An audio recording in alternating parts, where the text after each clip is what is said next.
to another Wednesday whiskey review with your boys, the Buffalo Happy Hour. Today's kind of a special one, bud. It's a very interesting Wednesday whiskey review. So, as a precursor for the next episode, I don't know why we're so white here. we have you work on that. We are currently in the middle of our 100th episode as well.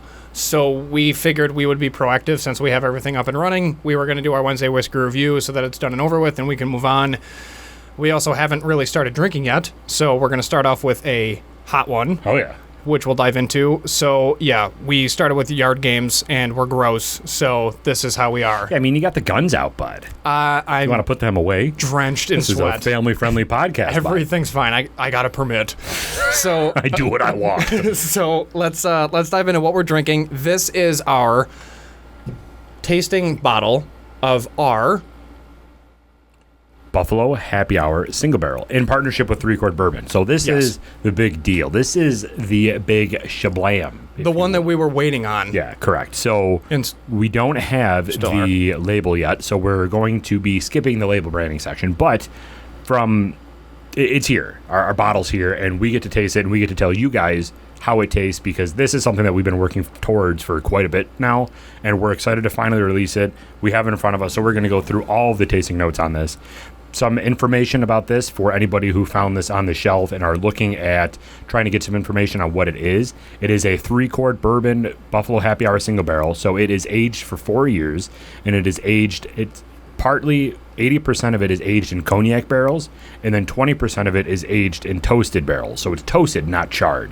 So when you get into some of these tasting notes, you'll kind of experience some tastes that are different from what you would normally expect out of a charred barrel because this is toasted. So it's going to be a little bit different. It comes in at a hot 118 proof. So this isn't your father's bourbon, if you would. yeah, it's not for the weak-hearted. No, all right, not we're at coming all. out with our first single barrel, guns a-blazing. Oh, yeah. Hence the shirt. Absolutely. So that's really it. I mean, I'm excited for this.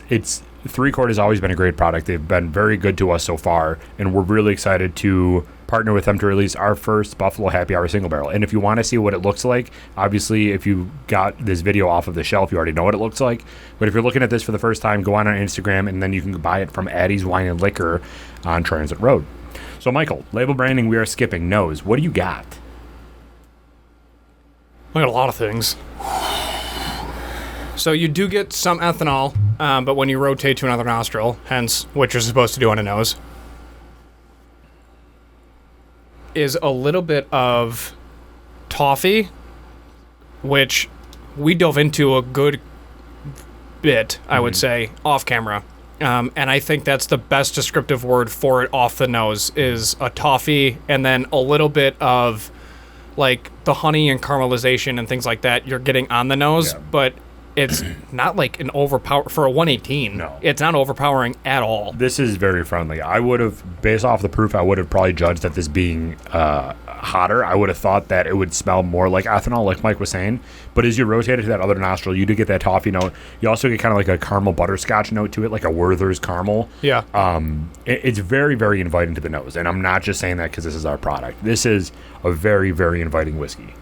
Yeah, most, in our experience, the ones that we've had, anything over, I would realistically say like the 90, 95 range of proof, it's very intense. And I'm glad that this mellowed out to a point where it's actually enjoyable for a lot of people.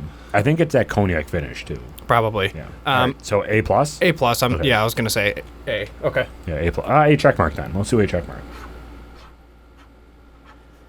We're going to try to be honest with you guys. Obviously, there will be some biases because we actually picked this out. We worked with 3 Chord to do a little tasting session to figure out what type of barrels we wanted in this bottle. And we also brought some of our friends and fellow whiskey enthusiasts as well, so they can provide some input on the flavor profiles that they would like. Those enthusiasts ranged from very experienced whiskey enthusiasts to newbies that are getting into the whiskey world. That way we can encompass as many people as we possibly could along that spectrum. So we will try to be as unbiased as possible, but it's our product, so you have to try it yourself if you're interested. But yeah, all these are going to be amazing ratings. Correct. All right, so taste. Initial taste.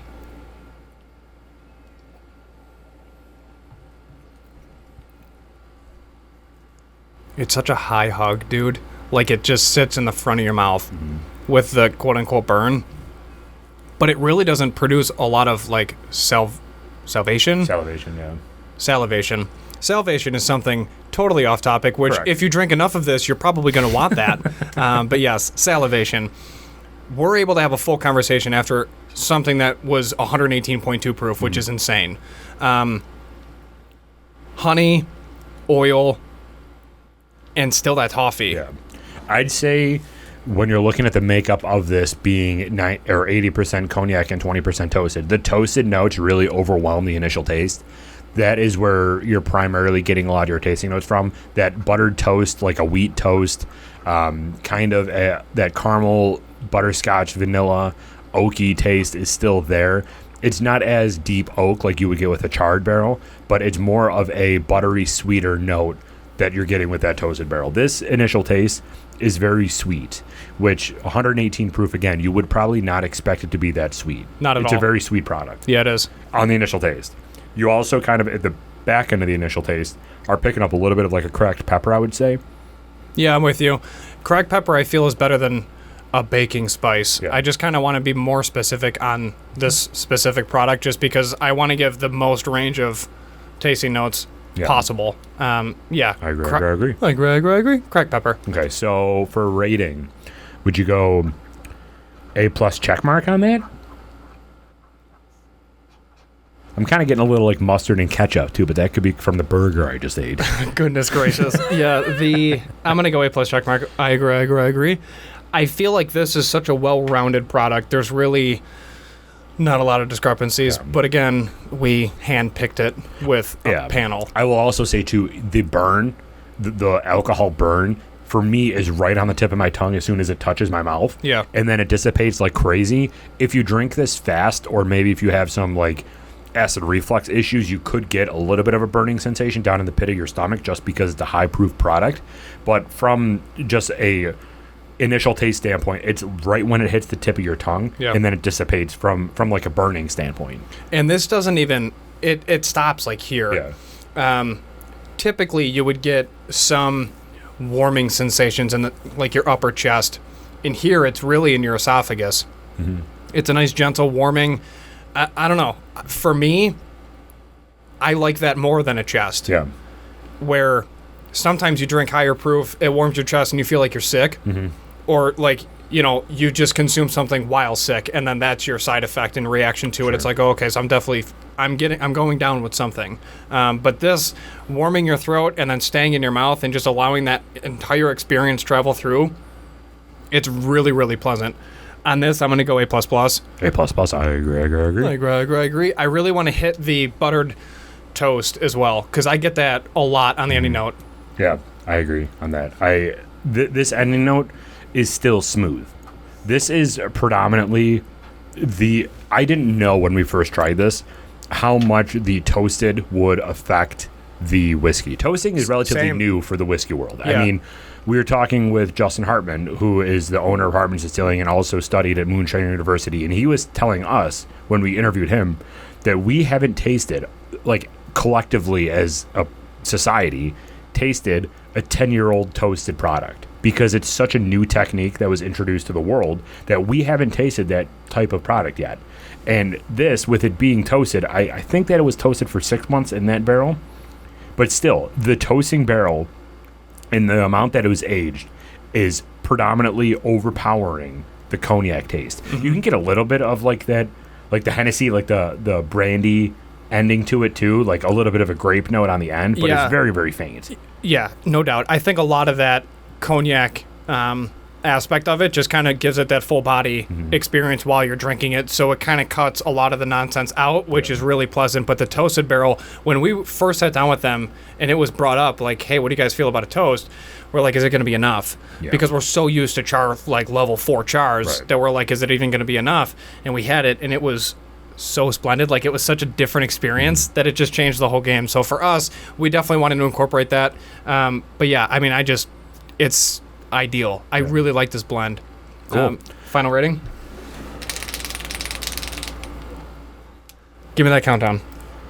3, 2, 1. 95. 95.5. Love it. So if any of you are interested in purchasing a bottle of this whiskey, you have to head out to Addie's Wine and Liquor on Transit Road in New York. You can also go to their website at addieswineandliquor.com, I believe it is, to order it. They can ship depending on the states that you're in. If you do miss out on this, don't be too upset because we will be doing more single barrels in the future as we continue to grow as a podcast. But if you want in on this first initial release of the Buffalo Happy Hour single barrel whiskey with 3-quart bourbon, I highly suggest you go very quickly to go pick it up because it will be gone relatively fast. No doubt. So if you are enjoying this bottle and you are enjoying it correctly in a Glencairn glass, maybe with an ice cube or a little drop of water, please remember to always drink responsibly, be a good person. And Michael, Do not litter. We're out.